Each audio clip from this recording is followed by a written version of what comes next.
Roll call. Jenny Graham, Yes. Kathy Kretz, Melanie McLaughlin, Yes. Mia Mastone, Yes. Paul Russo, Yes. Paulette Vanderklut, yes. Mayor Lungo Kern. Yes, 7 in the affirmative, 0 in the negative. The minutes are approved. Before I call the next agenda item, I think we just want to acknowledge, do we have the Medford Boy Scouts on the call? Yes, we do. I was going to acknowledge them in the remarks, but I will say thank you. We have Boy Scout Troop 416 who's joining us tonight. They are working on their communication merit badge. I want to thank Member McLaughlin for inviting them this evening as well. They are a big part of, or a major part of being a scout is learning about how government works. Currently, Troop 416 is running the micro pantry in Haynes Square and working with the city to produce some fitness videos. So I want to say welcome to Boy Scout Troop 416. We're so happy to have you with us this evening. Yes, great job. Thanks for all your volunteerism. We appreciate it.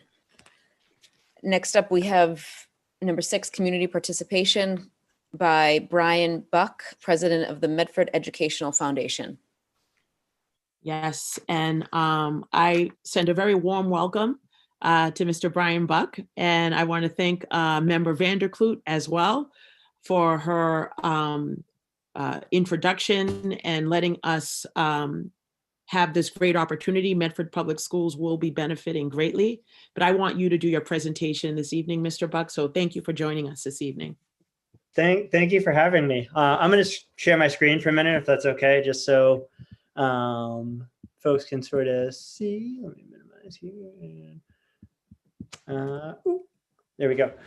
So I just wanted to put this on. I know some people are visual, some people are verbal, so I thought it would just help folks to know who we are and kind of what we're doing and what we hope to do in Medford. I wanted to start with a thank you to the wonderful teachers, staff, students, and administrative team at MPS, to the school committee for allowing us to present tonight, and to Ann and James Frenin-Kuseth, who for all their work at MEF and co-founding it, creating it, and moving it to this point. I included this photo of them. They're actually in Norway, but it looks like they're in Maine because they've moved to sort of Maine. So this was the most Maine-like photo I found. So I decided to include that. I should also say that I jumped in on the ugly sweater theme. My wife determined that the sweater was too ugly for an ugly sweater, but I thought it was just right. So a few updates and announcements. We have some new officers and new roles at the Medford Educational Foundation. We have an updated mission statement. We just went through and actually just sent out letters around our acceptances for fall 2020 micro grants, and then talk a little bit about the spring of 2021 and what we're hoping to do. The MEF officers are, I've been vice president for the last 4 years. I am now was elected and chaired president. Chris Diavada is the vice president. Director of grants, David Sayers, who's here tonight with us. Hi, David. Our clerk is Gail Aresian. Treasurer is Steve Hayes, and our founding member and the one who makes all of it work and all of our communication go is Paulette Vanderklut. So thank you to Paulette. This is myself and my family. I like sharing pictures. I'm a visual guy, so thought I'd share this out. We always look like that. We'll always dress that way. There's always leaves wherever we go. So very, very representative of us as a family. My children always look at the camera. And then who we are. So this is just our mission statement and kind of what we do. It's been a little bit updated, so I wanted to share it. We support the Medford Public Schools through grants that fund innovative teaching and professional development. We enhance educational opportunities for all Medford students by giving them access to new ways of learning. We support innovative teaching of all types, including those focused on anti-racism, anti-bias, and social emotional learning, both in the classroom and at the building level. So one of the goals of here tonight is to say who we are and what we're doing. It's also to say, most recently, how we switched it up in the era of COVID and digital teaching. Historically, we have a application, it's physical, people fill it in. I'm actually a teacher. I teach at Arlington High School. And I know where teachers are at right now. And we decided as a committee and sort of approved that we wanted to make sure teachers had easy access to a form. So we made a digital form for what we called micro grants, which were grants up to $200. We asked teachers what they needed to improve student learning in their digital classrooms. We got 17 applications. They were from the elementary, middle, and high school. They were all represented. They included innovative software and equipment to increase student engagement during remote learning. Everything from the tech school getting a lathe that makes it so they can demonstrate easier on the camera, to document cameras, to a lot of teachers requesting full privileges for Pear Deck and Zoom Pro as well, which I know have been approved through the school, which is great. And then purchasing books and exercise equipment, training in mindfulness and whole child initiatives, which has been really great. David, do you want to say anything else about the specific grants or anything like that? Or maybe just say hello? Is David unmuted? Oh,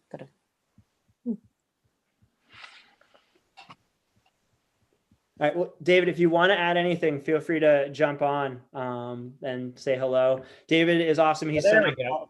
Oh, there you go. There he is. Okay, sorry, I was having trouble unmuting. But hello, thank you to the school committee for welcoming us. I can certainly go through all the grants, but there are a lot, and I don't think I have too much to add. I will add there was other specific software for English language learners and for math that we funded in addition to the school funding, Pear Deck and Zoom. And I guess the only other thing, I just on a personal note, I have 2 kids in the school system, and I just wanted to thank the school committee and the administration and especially the teachers for all their hard work. I know what a crazy year it is to try to teach, and I just think they're doing a fabulous job making this work for all our kids. So I just wanted to say thank you. Thank you, David. And I have 2, not quite yet in the Medford Public Schools, but will be starting next year, little ones. And so if anyone needs to contact us, one thing we would really like, we need to start fundraising. So we want to kind of replenish, build up, and look at that. So we're looking at opportunities around that. We would also, if anyone is interested at all in sort of helping out in a number of areas, we could use more people. We would really love some more volunteers. That would be great. So reach out to us. MedfordEdFund.org is our website, MedfordEdFund@gmail.com. We're on Facebook at Medford Educational Foundation. Medford Oregon took Medford Education Foundation, by the way, which is a little smoother. So we had to add the AL on. Just want to throw that out. But thank you to everyone for spending time with us tonight. Our goal is to do another round of funding in the spring. To look at maybe some larger grants, to work with administration around what some building-wide grants or what some district-wide grants might look like and areas we can chip in. So if you are a student in Medford Public Schools, if you're a graduate, if you're a teacher, if you're an administrator, if you're just a lover of education, please let teachers know about us. I have a few teacher friends in Medford I always reach out to. We reach out to administration, but if you have teachers who have innovative ideas that want to get students working with their hands, that want to present, things that they just don't quite have the resources to do, that's why we're here, right? We're here to bridge that gap, to make sure those resources are available. And the more requests we get, the better. And thank you so much for letting me take this time. Thank you, Brian. Brianna, can I jump in for a second? Yes. Oh, yes. Member Van de Kloot. So as you can see, we have some terrific leadership in Brian Buck, who's joined us as president this year, and David in his continuing role as the grants chair. Diane Caldwell is going to join our little group.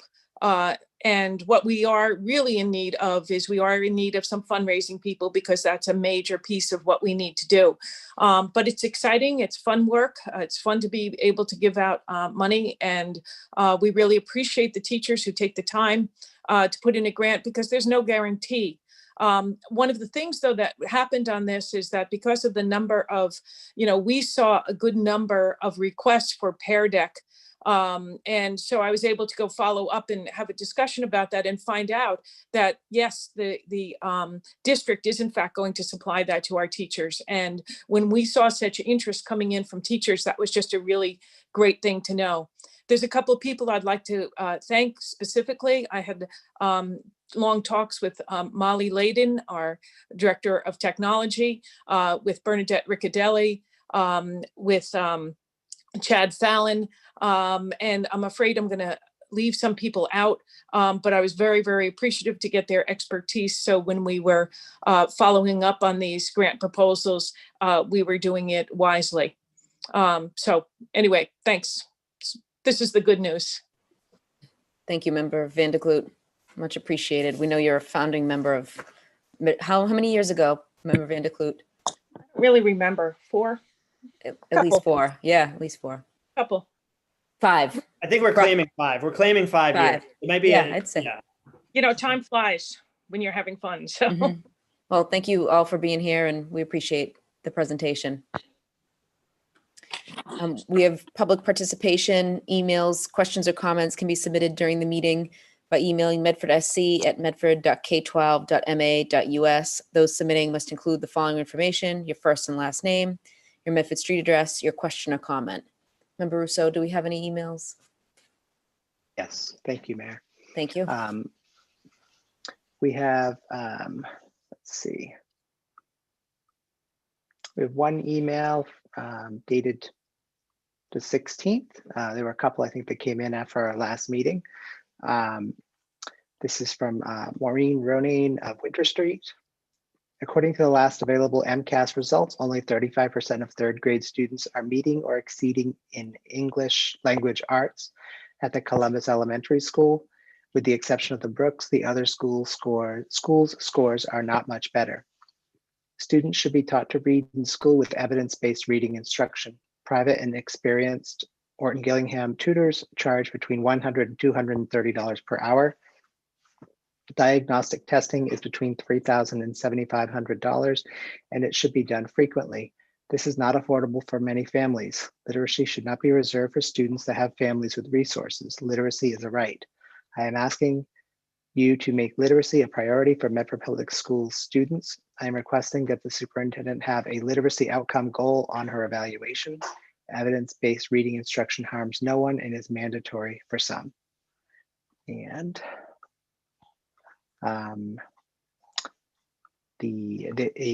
Megan McLyman, not clear on her address. She actually submitted the same language, so I won't repeat it.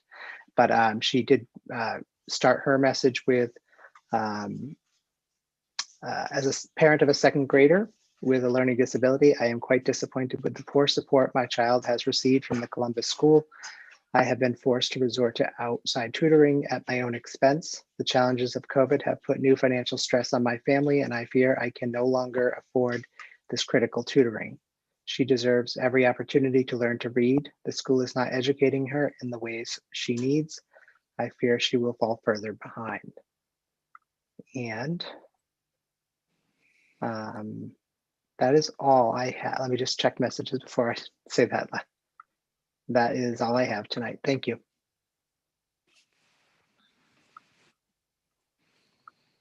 Thank you, Member Rousseau.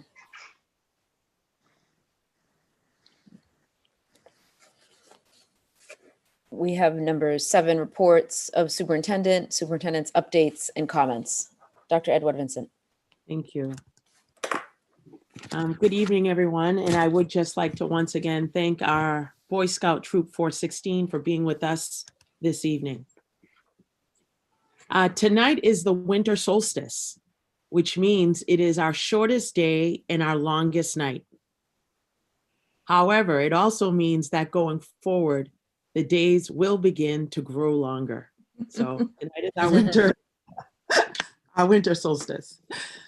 I also would like to take this opportunity to extend my sincere thanks to all of our MPS staff members who have responded so well to our latest weather-related challenges. On Friday, our educators pivoted to remote-only instruction in yet another example of the flexibility we are capable of showing when our children's education is dependent upon it. Meanwhile, our custodians, along with our partners in the city's Department of Public Works, worked around the clock to make sure our school buildings were ready for students and staff to return today. So thank you to our Mustang Nation, our staff, and all the hard work, and our partners at the city with DPW helping us to get ready for school today. I do want to announce that this week we have school today, tomorrow, and we will have a half day of remote instruction on Wednesday. And at that time, after our half day on Wednesday, we will begin our much, much needed rest and holiday recess. The holiday break will last until Monday, January 4th, when instruction begins anew.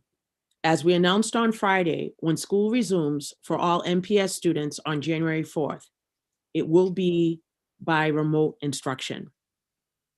Similar to many other districts, we are beginning the new year in full remote mode in anticipation of additional surges in virus transmission, as we have seen both locally and nationally coming out of other holidays.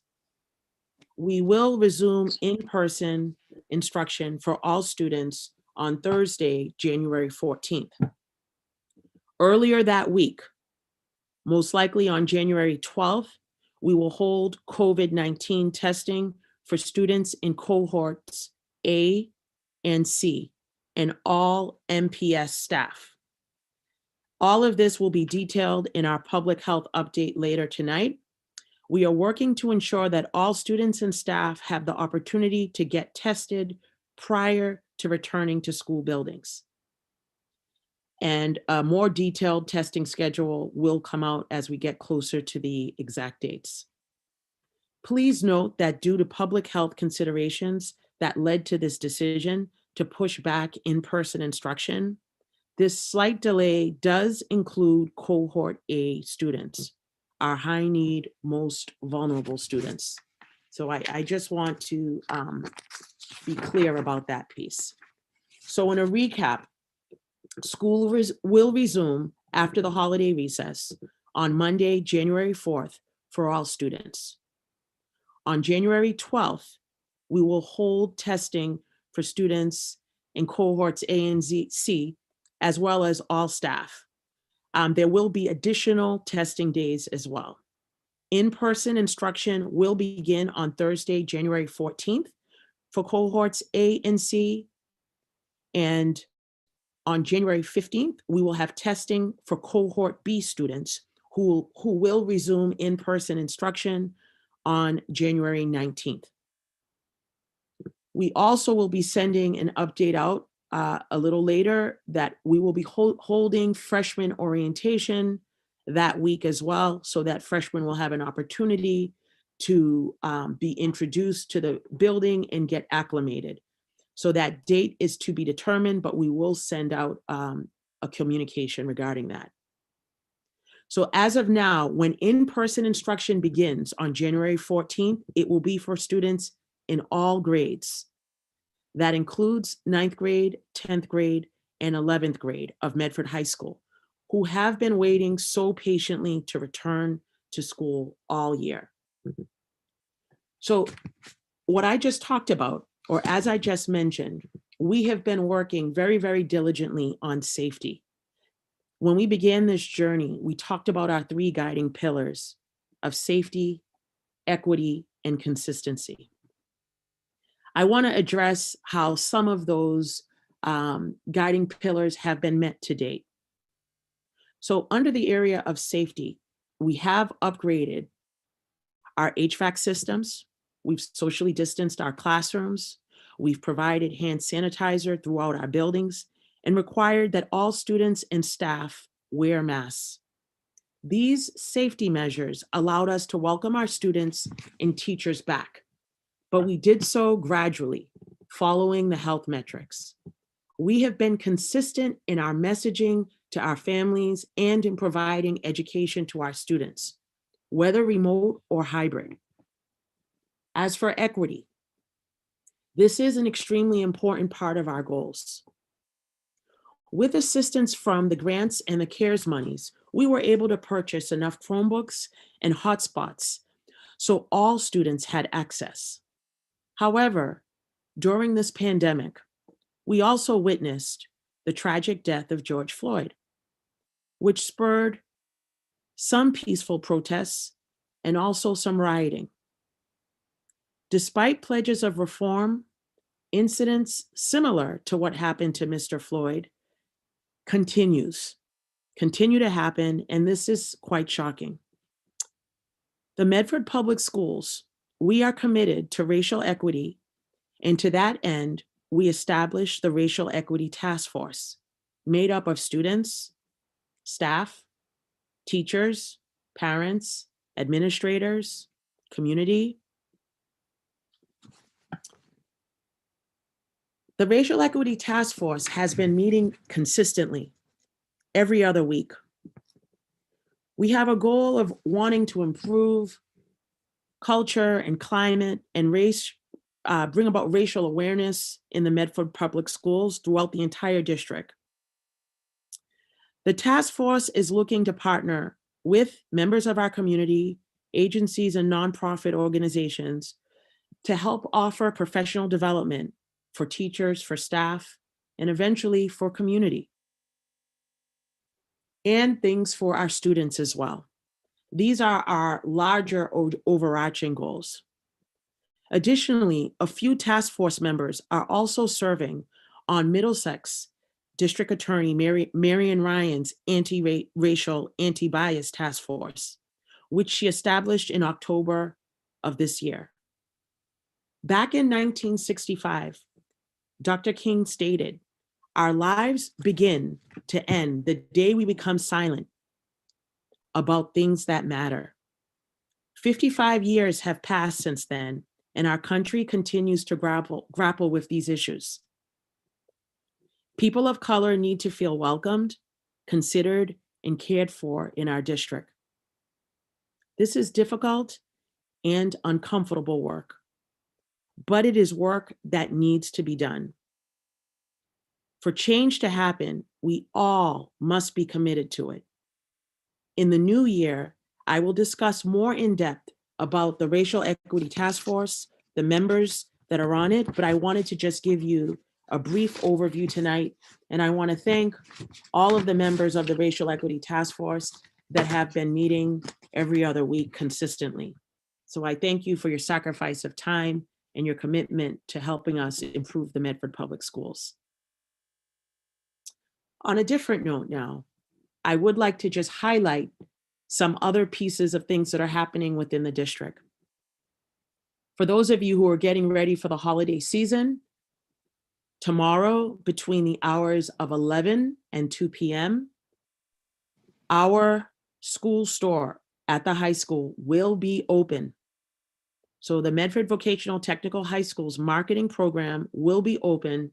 The Mustang Mall is open tomorrow between 11 and 2. For any of you who want to come by the school, pop in to just grab a holiday item, 11 and 2 o'clock tomorrow. We will monitor closely how many people want to come in at the same time. You may need to wait in the lobby, but we will do it safely.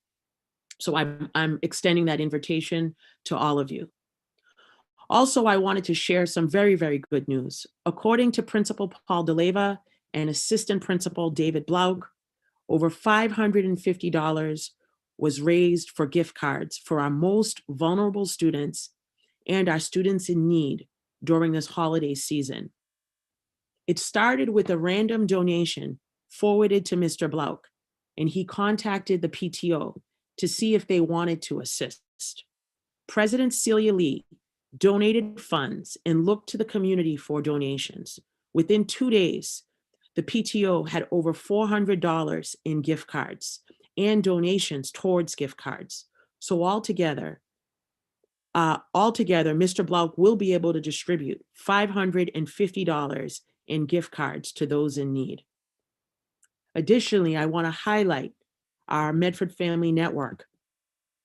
The Medford Family Network, if you weren't aware, today they were highlighted on the news, but our director, Marie Cassidy, she is coordinating, along with her entire team, donations, which included clothing, gift certificates, toys, books, toiletries, and so much more.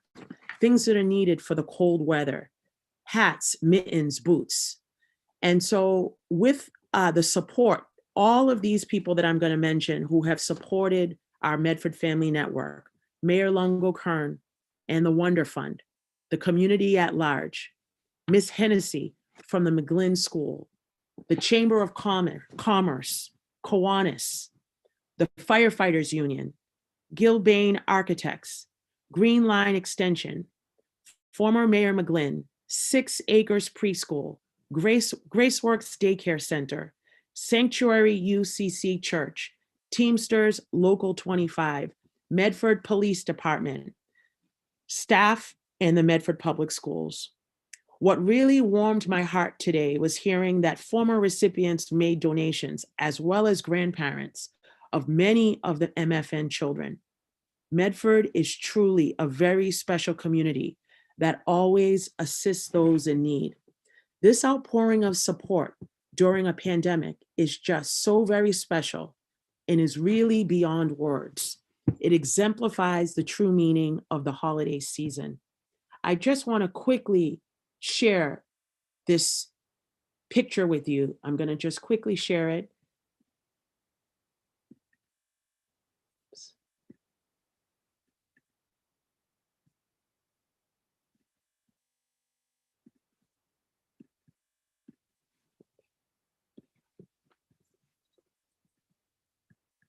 Sorry.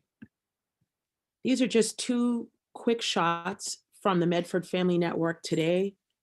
If you think this is a lot of toys, this is our wonderful Marie Cassidy with our assistant principal of the high school, a new addition, Miss Sharose Walker. She was downstairs visiting the Medford Family Network. This is the room full of donations. And here is another picture of just more donations. The outpouring from all of our community partners who went above and beyond to try to make this holiday season a special season. I myself had the opportunity to be at the Medford Family Network today, and I was there with Officer Hartnett and his family, and many of our police officers donated gifts, and I just want to thank the entire community for their overwhelming support in giving back. So thank you to all of you. I do want anyone who's watching or our listening audience, if you are, if not you or you know a family in need, please have them reach out and call our Medford Family Network. We have a lot of toys that people will be coming in to pick up, but we have toys that range from 0 years old, 0 to, you know, I would say elementary age. And there are actually a few that I think could make it into the middle school range. But if you have a need, that is a wonderful, wonderful resource. And they will be open all day tomorrow, probably from about 8 to 4, and on Wednesday as well. So if you're able to call the Medford Family Network and go over there and see if you can, you know, get something for a family in need. I also would like to just take this quick moment to congratulate Patrick Gordon. He is our manager of Medford's Community Media Network, who recently received the Overall Excellence Award for Community Media for the Northeast region. Patrick is so wonderful to work with and is a complete professional. He is a great addition to our community. Keep up the good work, Patrick. Your award is well deserved. Congratulations. I just want to say in 1850, Jingle Bells was written in Medford by Mr. James Pierpont. He wrote the song based on the sleigh races he witnessed that took place on Salem Street in the early 1800s. it remains one of the most popular Christmas songs in the country. And I would venture to say nationally and internationally, because it is such a great song. And I am wearing my bells today. So yesterday was National Reefs Across America Day, a day to remember and honor our fallen veterans during the holiday season. Originally, this annual effort was canceled due to COVID. However, the Army Secretary reversed that order and the wreaths were able to be laid at Arlington National Cemetery and numerous other national cemeteries across the country. In closing, with this being our last school committee meeting prior to the holiday break, I would like to take this opportunity to extend my sincere best wishes to all of you who celebrate Christmas, Kwanzaa, and a Happy New Year. Kwanzaa is not a religious holiday, but an ethnic and cultural event that is celebrated December 26th through January 1st. It is based on African Harvest Festival traditions. Although our celebrations will not look like years past, my hope is that you can enjoy it with your immediate household, as well as celebrate it virtually with family and friends. As the new year begins, it brings with it the realization that a vaccine is going to be coming in the future, and that will help all of us eventually get back to our normal lives. Until then, please be well, stay safe, and don't gather in large groups. Wear your masks, and in the words of Tiny Tim from Dickens, A Christmas Carol, God bless us, everyone. So I want to just share, those are my remarks. And I have a very, very special presentation for the school committee and for the listening audience. Normally, under normal conditions, we would have been in for a special musical treat from our high school orchestra. However, with COVID, we're on a slightly different schedule. And since we're on a slightly different schedule, we have no choice but to listen to a very, very short clip. It's only 6 minutes and 42 seconds long. This is our Medford High School Orchestra. I'm going to play it for you, and I want to recognize our teacher, Miss Emma Baptist, who will be able to speak once the performance plays. But I want you to see the hard work of our orchestra students despite the COVID virus. It warmed my heart, and I want this presentation to warm yours as well.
I just want to thank our wonderful orchestra, and I want to thank Miss Emma Baptist. She is on in order to pull that off. I mean, it sounds wonderful. It was, I almost felt like I was there.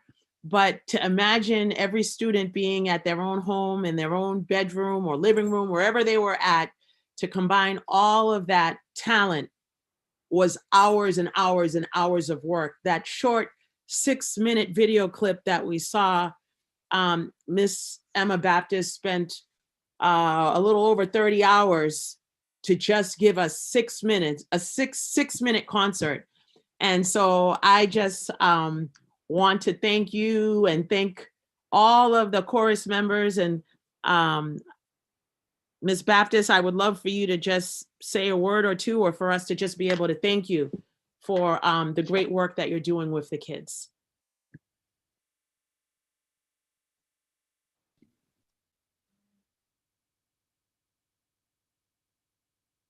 Okay. Oops, you're on mute. Let's see if I can find you. I'm trying, yep. Got it. There you go. I can't tell. You're all set. You're unmuted. Thank you. Okay, thank you so much. That was so kind, and thank you so much for everyone taking the time to watch. I have to just say, I had to quickly do some last minute editing for like consent forms and stuff like that. So I was kind of mortified in like the first song with a couple of the kids were like overlapping a little. So I'm not taking my talents to Hollywood, that's for sure. Like this was all very brand new to me and to the kids. I really wanted to, I'm new to the high school orchestra. This is my first year with them.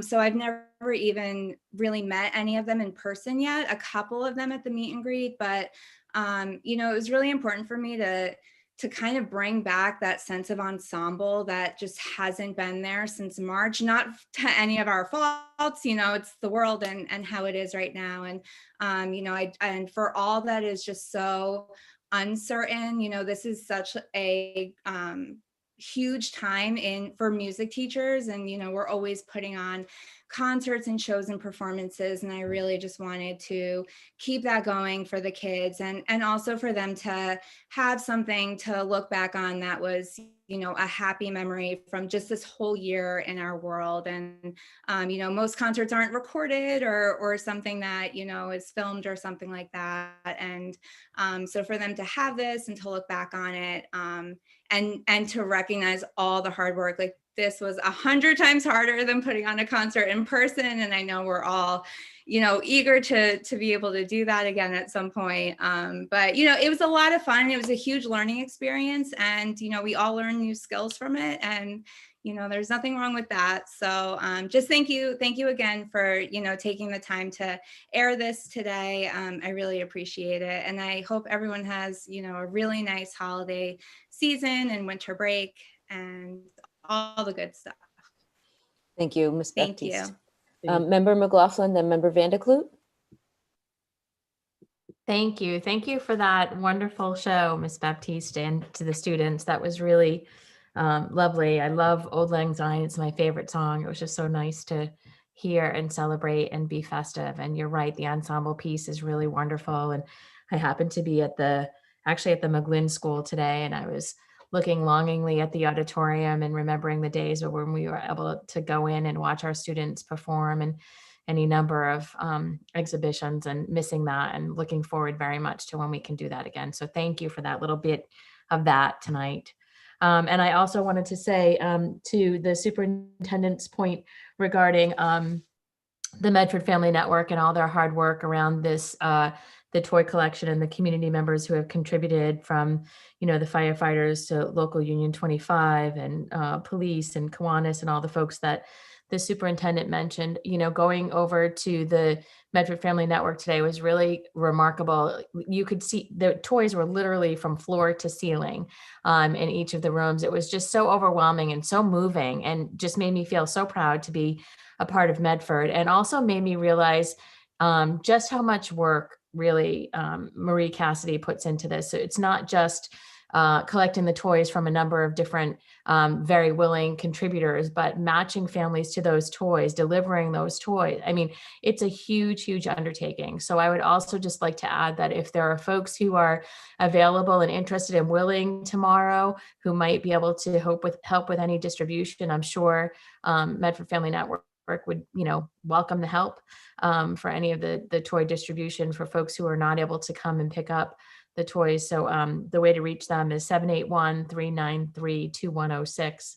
Again, 781-393-2106. And Heather and Marie have just been doing such a remarkable job with everybody there, and just makes you proud to be from Medford. So thank you to them. Thank you, Member McLaughlin. Member Vanderkloot?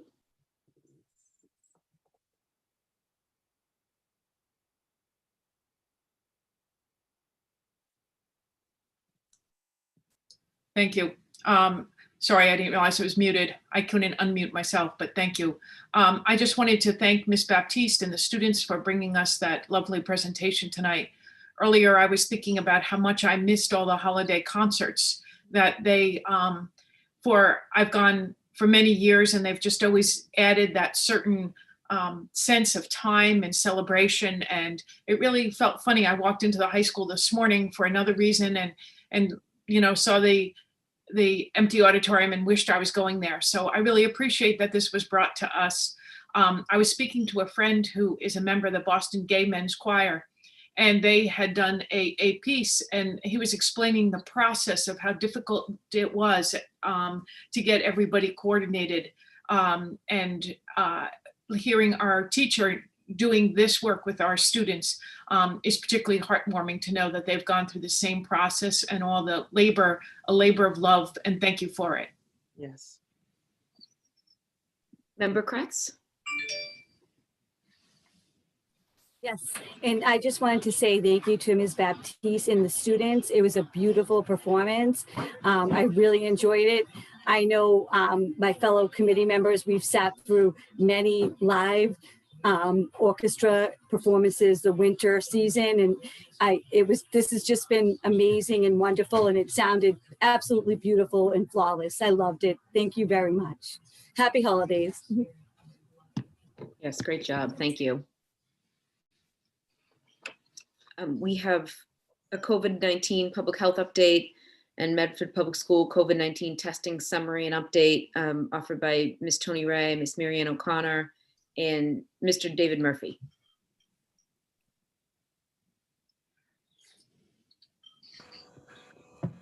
Hi. Oh, Marianne, are you starting off? Yeah, I don't know, whatever you want, Tony. Go ahead. Okay.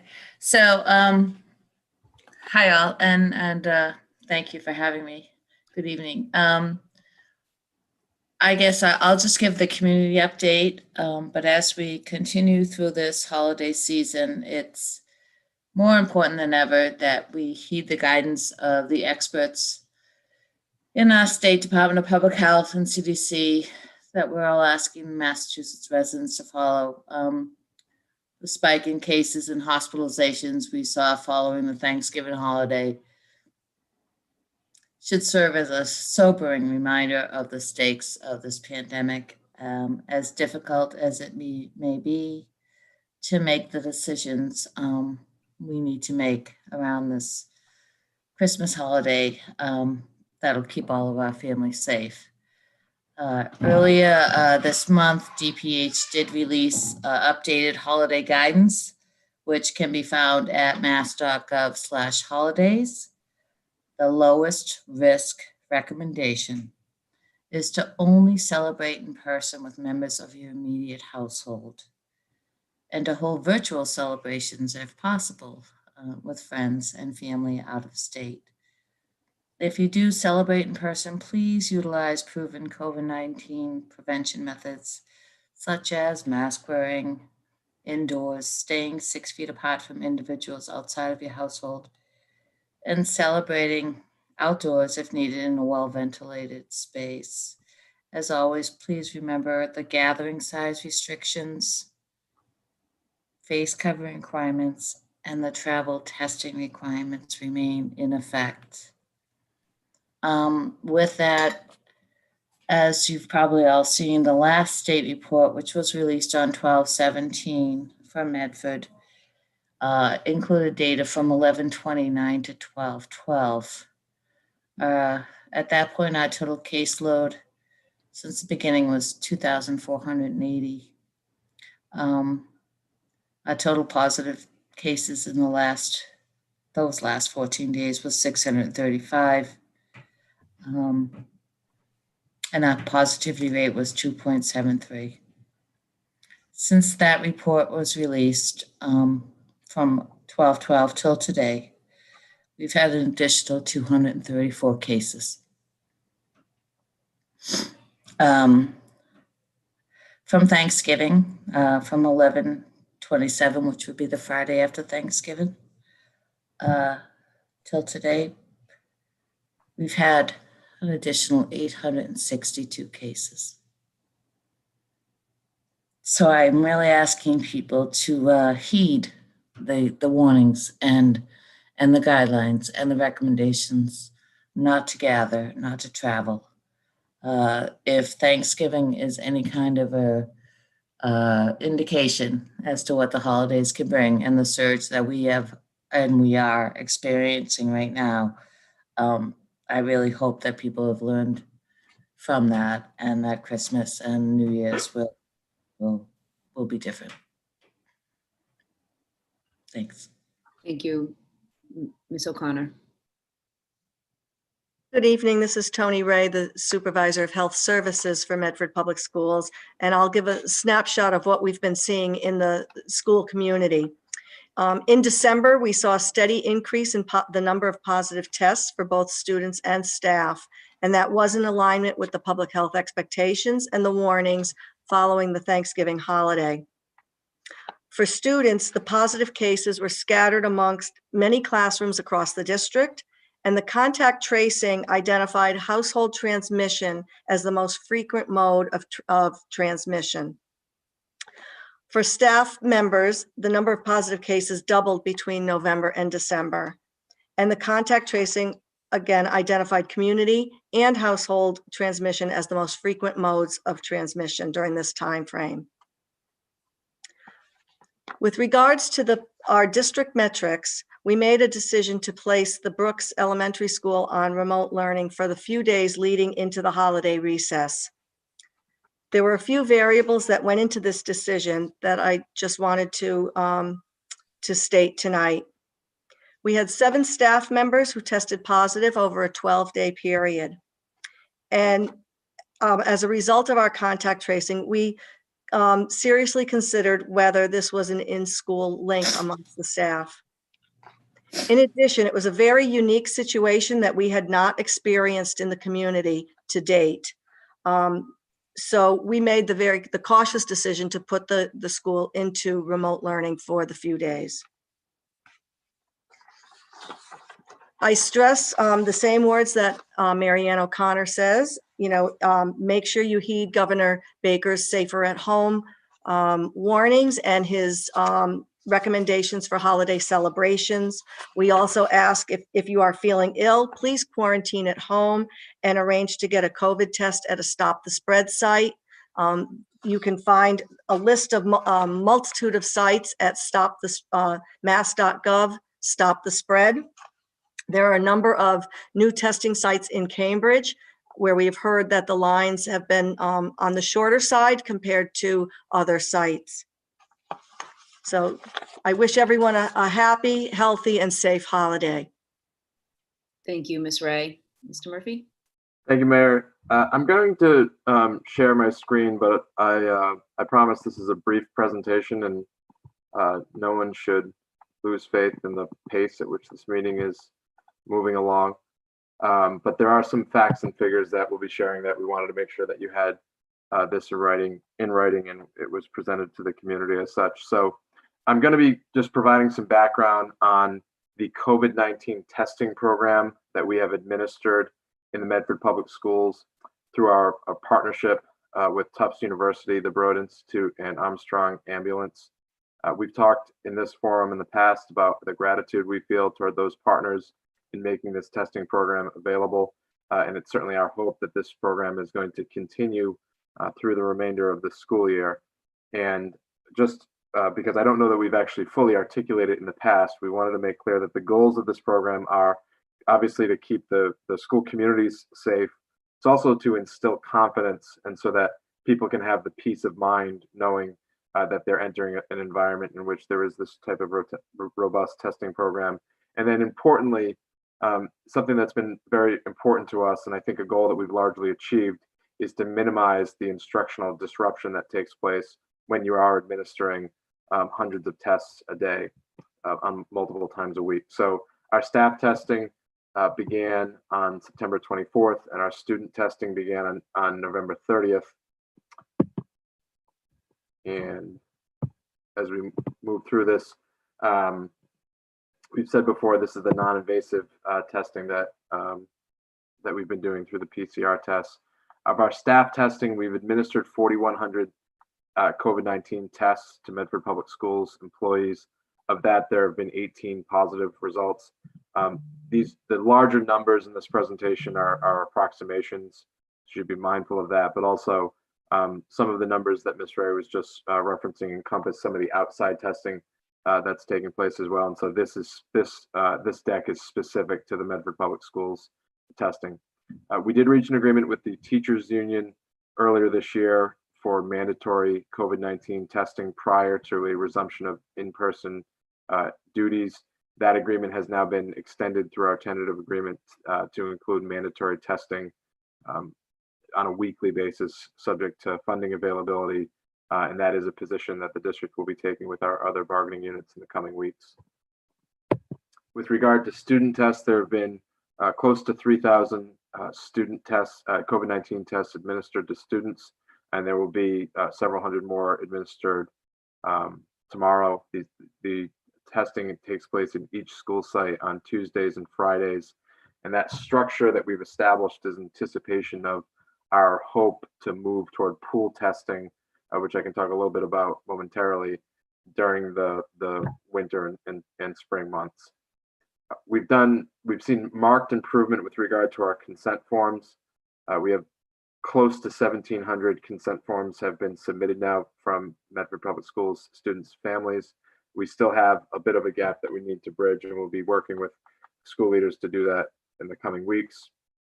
Anecdotally, I expect within the coming weeks we'll have exact data on this, but anecdotally, at the elementary level where students are coming down as part of a class, and the class is traipsing down to the testing station, we're seeing about a 4 to 5 minute disruption in the class, which again is sort of a point of pride that we've been able to, through the work of the principals and the teachers who are helping to facilitate this, along with Tony's staff and some of the outside partners. We've been able to minimize the amount of time that students are out of class and doing this. Because the secondary students are self-swabbing, it's taking place during the lunch block. And as proud as we are that the instructional time at the elementary level is being minimized, we're also proud that we have not heard a wave of complaints from middle school students that we're disrupting their lunch. So that's more evidence that it's running relatively efficiently and smoothly. With regard to what you can expect, and there's a couple of tweaks to some of these numbers. I think in the deck that you received earlier today, it said that there were 2,200 students that are currently comprised of cohorts A, B, and C. Looking at the data, it looks like there might have been some double counting there amongst cohort A. So I think it's closer to 1,900, which is obviously a larger percentage of the consent forms. In terms of what we're looking at going forward, our expectation right now, and there's still questions that have to be answered, and we're still actively engaged in conversations to try to make sure that this program continues to be a reality in the months ahead. But what we are confident of right now is that we'll do baseline testing for all students and staff returning in person on January 12th and January 15th, respectively. As Dr. Edouard Vincent mentioned earlier, cohorts A and C, along with staff, will test on January 12th prior to returning to in-person instruction on January 14th. We'll do cohort B testing on January 15th prior to that cohort starting in person on January 19th.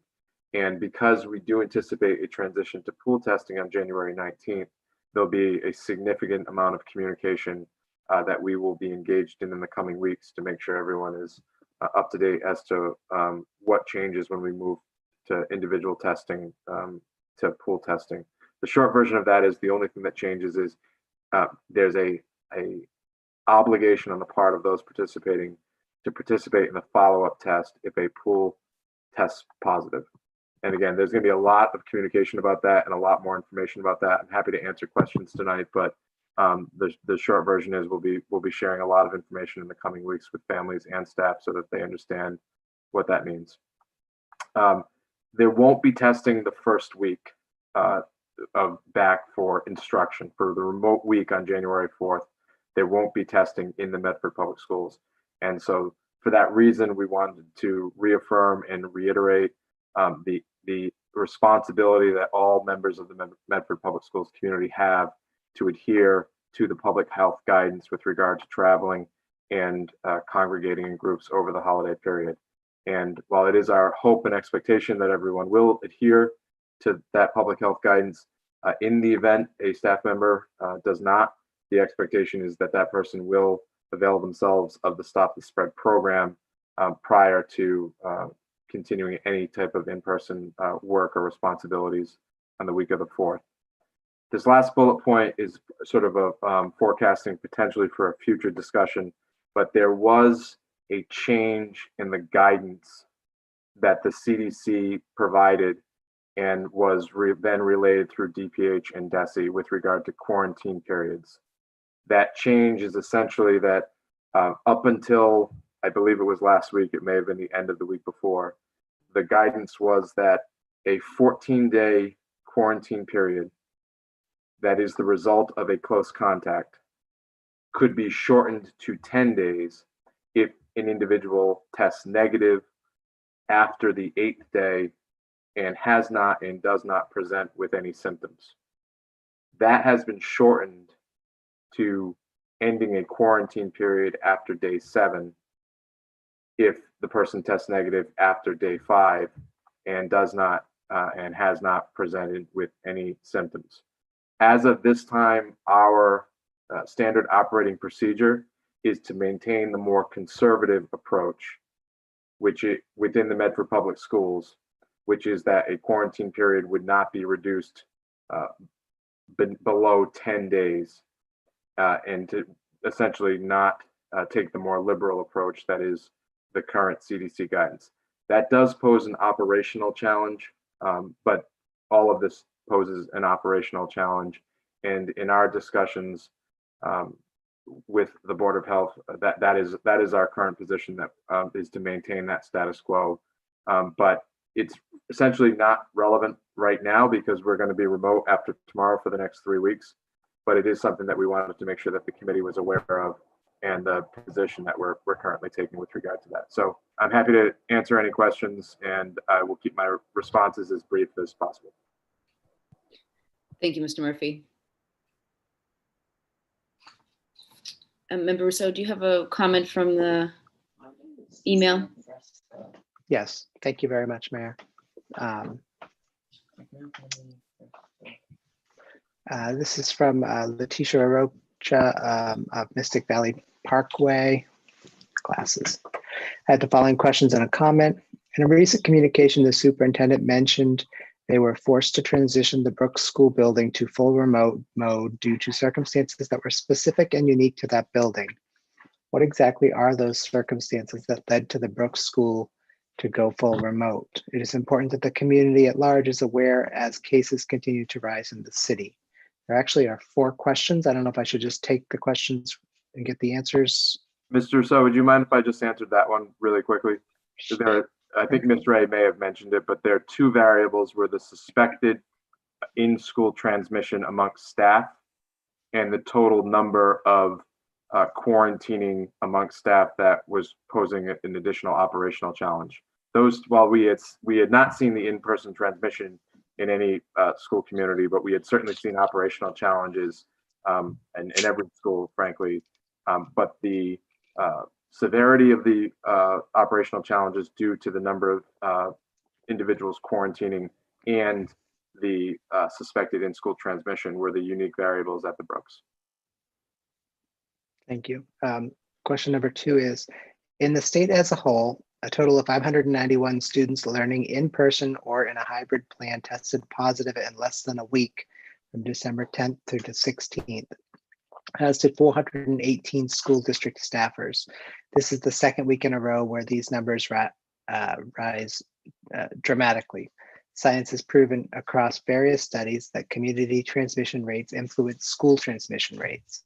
Since the city of Medford has had 571 cases and counting in the last 2 weeks, how will the district keep up with these rates when we all know, when rates that we all know will only rise as the winter continues?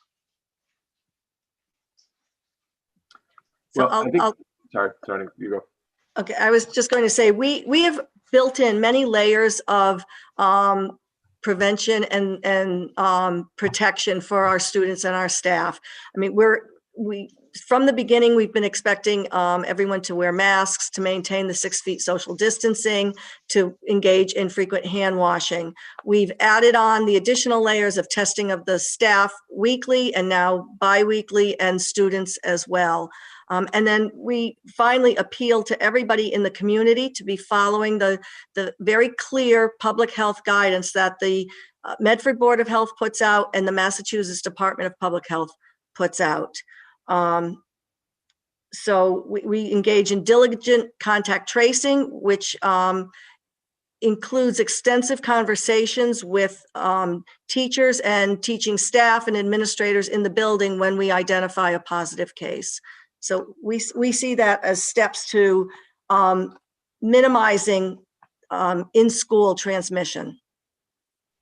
I would just add to that I think if you look at the numbers that we shared tonight, that we've administered 2,900 student tests over the last 3 weeks and have had 15 positive test results.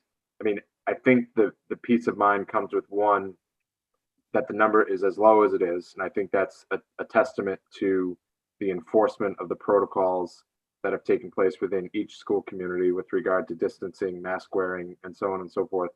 I also think the peace of mind comes with the fact that we know that when individuals do test positive, they are separated from the school community for a period of time to ensure that there isn't the type of in-school transmission that we're trying to avoid. That being said, there are risks involved here, which is why all of these efforts and this vigilance is on a continuous basis. And we've made some of the strategic decisions that we've talked about tonight, both with regard to the Brooks and with regard to the resumption of in-person instruction in January. Thank you, Mr. Murphy. Colin? Yeah, I would add that I am in the remote cohort right now, cohort D. In cohort B and C. I would like to give the school committee and the members a big pat on the back, as students are saying that the school is very safe. They feel very confident there. Every single one of them that I've talked to has said how strictly social distancing has been enforced, hand sanitization. They've all been very happy with and very comfortable with the situation. No, I would just like to add that from a student's perspective.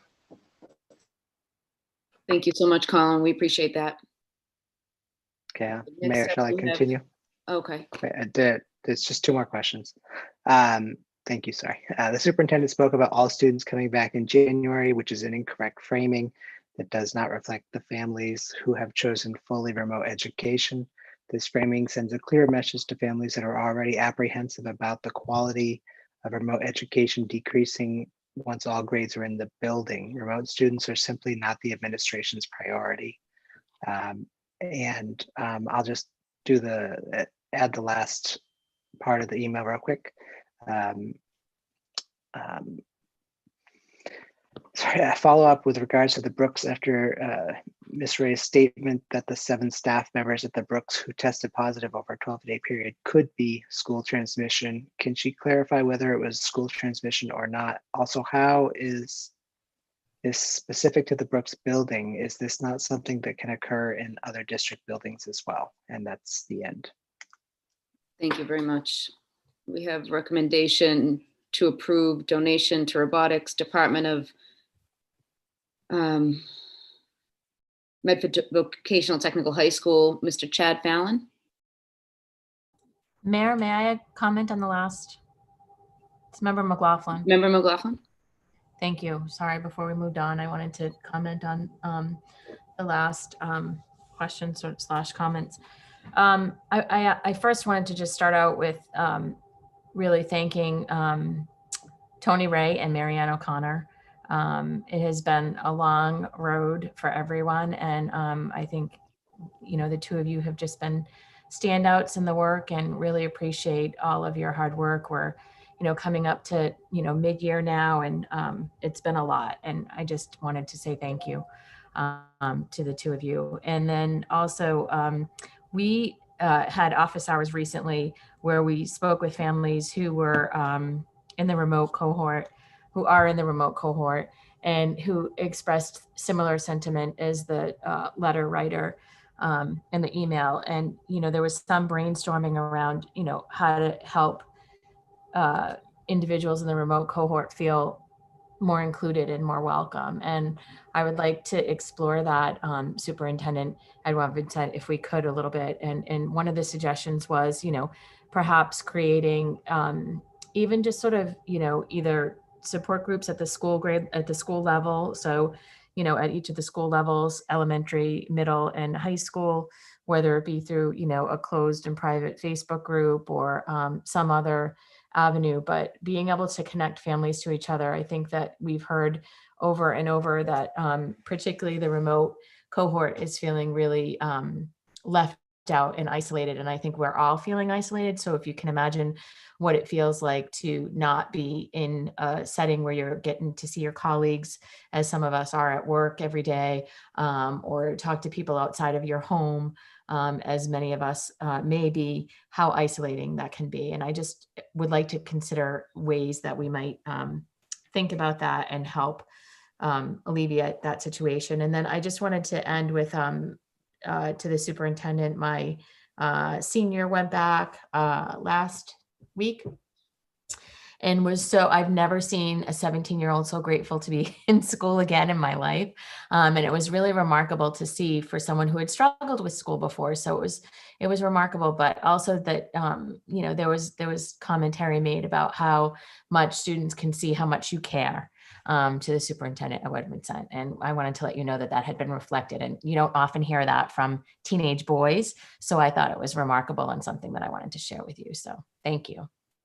Thank you, Member McLaughlin. And I am definitely open to trying to put up a structure, whether it's a support group or something more formal for remote families. I don't want the Medford Public Schools community to feel that whether you're in cohort D and you know, that you're not part of the Medford Public Schools community. I see us as one large community. My own family, my sister, my niece and nephew, they are part of the remote cohort D. Yes, they do have access to Auntie, so they get to talk to me in person, but I am saying that I am not intentionally trying to have anyone feel excluded or not valued. That definitely is not my intention. So I'm definitely open to trying to come up with intentional ways to have remote families connect or, you know, feel connected somehow. And so I'm definitely willing to work on that. To your other comment about the seniors being back and just seeing more bodies at the high school and just seeing their happiness. Again, I, you know, interacted with them. They truly are appreciative of being back on campus. They know they're graduating at the end of the year, and this is their last hurrah before they go out into the big bad world, whether it's college or career or military. And so I appreciate that feedback. I know that I'm not going to be able to please everyone, but I will just know that I'm going to continue to try my best for all, you know, for all of Medford Public Schools, and I will make definitely make an intentional reach out to our remote families. So I thank you for the feedback. Thank you. And maybe it's something that, you know, Stacey Schulman can also just sort of offer some feedback on, or, you know, Mia and I did office hours together, and there were some parents there that had some suggestions, and we can check with them and see if they're okay with us forwarding their names along to you too. But I think that would be really helpful. Thank you, Superintendent. Thank you both.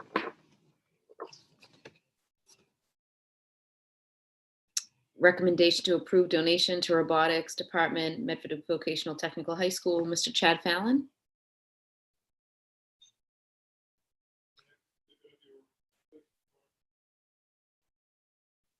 That can acknowledge little Graham's on the phone on the call too. We can hear you now. Oh, we can hear me now. Hello, little Graham. Hope Santa's good to you. Do we have Mr. Fallon on the line? Let's see.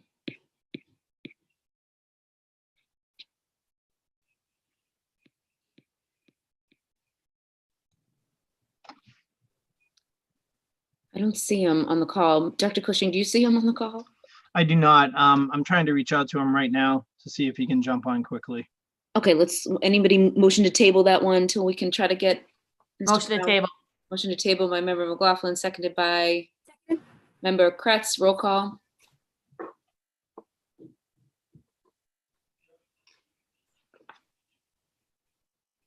Graham, Yes.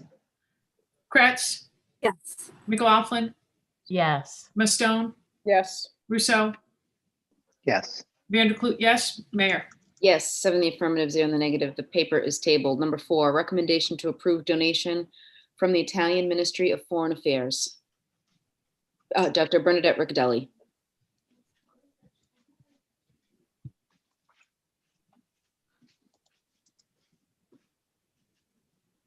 Hi, good evening. So I am here tonight to deliver a report on an award that the Medford Public Schools received from the Italian Ministry of Foreign Affairs. So I just want to give you a little bit of a background to funding for our Italian program. So it was last year that we found out that our partner group, CASET, lost their funding. The funding was significantly decreased. And as a result, their support for our elementary Italian program ended unexpectedly. CASET had been supporting our Italian program for about the past 20 years by contributing approximately $50,000 a year for that program. In late May, early June of 2020, my lead teacher, Vilma Bibo, and I applied for a direct grant through the Italian Ministry of Foreign Affairs. I remember it vividly because we needed to apply in Italian, and I don't speak or write Italian, and she does, so it was very helpful to have her assistance. We were informed in early fall that we were probably going to get the grant, and it adds up to 27,000 euros, which when the conversion takes place, that comes out to about 32,000 US dollars. We were also told that Medford had been the highest awarded, received the highest funding of any school in the United States that is supported by the Italian Ministry of Foreign Affairs. So I thought that was something special. So when we applied for this grant, we needed to identify the number of students who were taking Italian in the district. And during the 2019-2020 school year, that number was significantly higher than it is now. Last year, our elementary Italian program enrolled about 900 students in total. Because that program has ended, this year we're down 900 students. Our middle school program and our high school programs are still very strong. We have told the Ministry of Foreign Affairs through the consulate that elementary program does no longer exist, and they are willing to continue the funding even though that program does not exist. So we will be using the funds to defray the cost of our advanced placement program at the high school for the 2021 school year. And tonight we do respectfully ask to approve the acceptance of this gracious gift of approximately $32,000 from the Italian Ministry of Foreign Affairs And again, that is to support our advanced placement program. I would like to extend my big thank you to Federica Sereni, who's the Consul General of Italy, and Adamo Castelnuova, who is the Director of the Education Office at the Consul, as well as the Italian Ministry of Foreign Affairs for the gracious support of our program. Both Federica Sereni and Adamo Castelnuovo have been to Medford High School. They came 2 years ago. I remember we had a nice lunch in the bistro. They met the superintendent.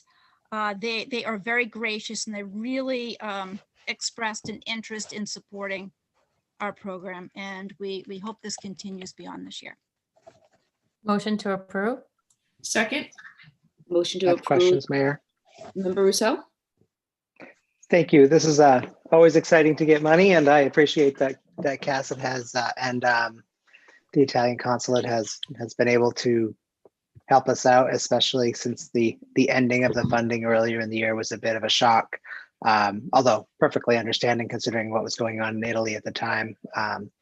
I just feel it's necessary to ask: are there any stipulations other than that this is spent on AP? There's no year 2 expectations or any reporting requirements.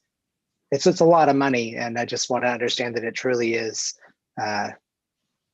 There's no strings at all. So we are allowed to spend it on AP testing. So any of the students who are taking the AP Italian test can take it for free.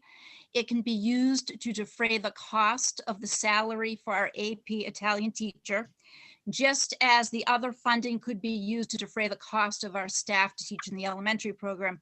Again, this one can defray the cost of the high school teacher. I'm sure I will need to report out, but it's not a US government grant program, so the reporting is a little different. I'll probably have to reach out to Vilma again. It's probably going to be in Italian. But beyond that, they give us a lot of discretion on how we spend it, as long as it's for that AP Italian program. That's wonderful. Thank you so much. You're welcome. Thank you both for filling out that grant. Motion for approval by Member McLaughlin, seconded by Second. Member Rousseau and Member Van der Kloot. Roll call. Jenny Graham, Yes. Kathy Kretz, Yes. Melanie McLaughlin, Yes. Mia Mastone, Yes. Paul Rousseau, Yes. Paulette Vanderklut, yes. Mayor Longo Kern. Yes, 7 in the affirmative, 0 in the negative. Paper passes. If we could have a motion to take number 3 off the table Motion to So take moved. number 3 off the table? by Member McLaughlin, seconded by Member Van der Kloot. Roll call. Sorry.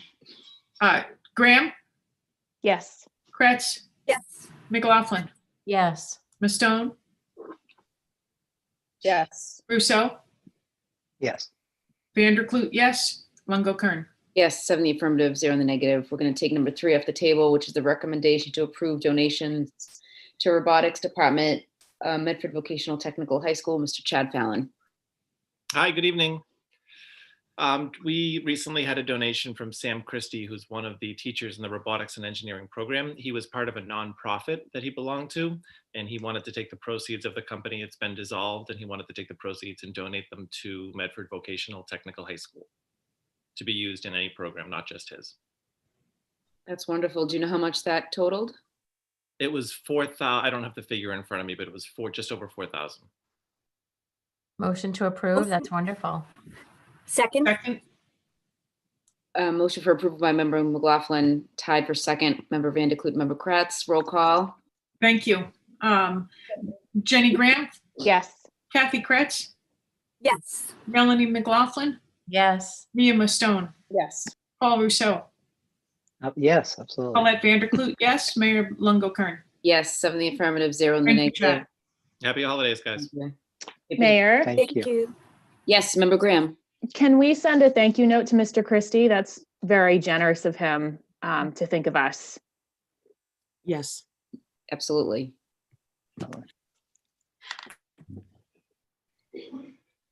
Next up, do we have any old business? Hearing and seeing none. Communications, number 9. And again, nothing. And number 10, new business. We have, do we have anything else besides our last item? No, that's our last item. Okay. School committee resolution, we have 2 condolences. The Medford School Committee offers its sincere condolences to the family of Nick Tomazuk, husband of Marion and father of Andrews Middle School parent and community volunteer Cheryl Rodriguez, and father of Lauren and Lucy Rodriguez. Also, the Medford School Committee offers its sincere condolences to the family of Anne Marie McNamara, mother-in-law of Mustang baseball coach Mike Nestor. If we can all please take a moment of silence.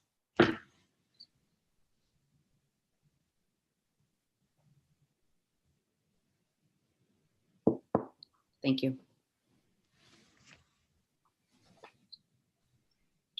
I don't think with negotiations and legal matters. No. Okay. Member McLaughlin? I just wanted to say, I think we might have a record for our shortest school committee meeting. So I want to give everybody a Thank you, everybody.